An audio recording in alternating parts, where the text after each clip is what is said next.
Okay, so you want to talk about migration in Europe. Let's talk. We're going deep today, diving into some fresh data from Frontex, the EU's border agency, Right. really trying to get a handle on what's happening. And the big headline is that irregular EU border crossings, they're down, Yeah. like way down.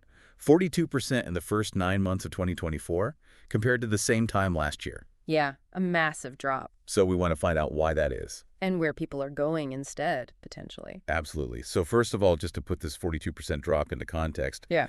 what was driving the numbers before? Mm. What was the situation like that meant there were so many people coming in before? Right. So we have to remember that over recent years, we saw a pretty steady increase in irregular migration to the EU, Right. driven by things like conflicts, instability, and economic hardship. So this drop, it's really significant because it really suggests that something fundamental might be changing. So you mentioned different routes that people take. Can we break down what we're seeing in different areas? Mhm. Because it's not as simple as just saying, okay, 42% less people are coming. Of course. The numbers are very different depending on where you look. So if Yeah. you take the Western Balkans route, for example, we've heard a lot about over recent years, Right. and it saw a massive decrease. We're talking 79%. Wow. Almost nobody got through. So what's going on there?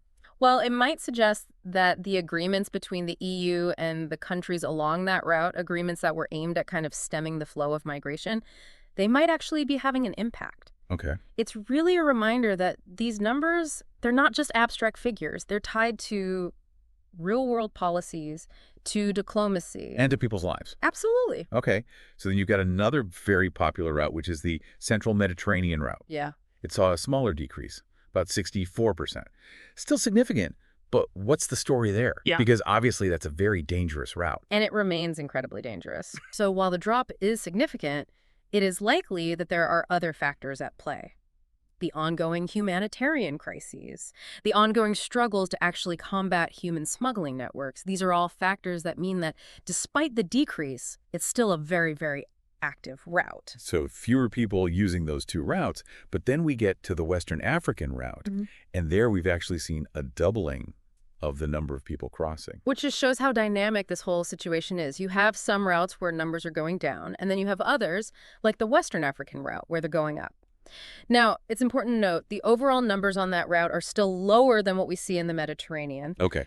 But the fact that they're increasing suggests that something is changing. Perhaps it's becoming more attractive for some reason, or maybe there are other factors pushing people in that direction. And then you get to the EU's eastern land borders. Right. And here's where things get really interesting. Yeah. Because we've seen this huge surge in crossings, 192%. Huge. And this is mostly crossings into Poland. So it's very geographically specific. What's going on there? Well, a large part of it is down to the political climate. Right. Because Poland, alongside the Czech Republic, they've been calling for much tougher border control measures, stricter even than what the EU as a whole agreed to in its new pact on migration and asylum. Right. So it really highlights these growing tensions within the bloc, within the EU, about how to actually manage migration. Some member states really pushing for a much, much harder line. And speaking of that pact, Right. it's supposed to come into effect in 2026. For anyone who hasn't been following every twist and turn of this, can you give us like a quick summary of what the pact is all about? So essentially, the pact is an attempt to create a more unified and efficient system for handling asylum seekers across the EU. So instead of having a situation where a few countries are bearing the brunt of responsibility, which is what's been happening for quite a while, Right. the idea is to share the responsibility more evenly among all 27 member states. Streamline the process of deporting those who don't qualify for asylum. But obviously, it relies heavily on all of those member states actually agreeing and cooperating, Right. which, as we've already touched on, isn't always a given. So given everything that we've just discussed, these changes to the numbers, the politics, how likely is it that this pact is actually going to work? That is a very good question and a difficult one to answer. I mean, in theory, this more unified approach, it makes sense. Right. If you can share the responsibility more evenly, it should ease the burden on those frontline states and create a fair system overall.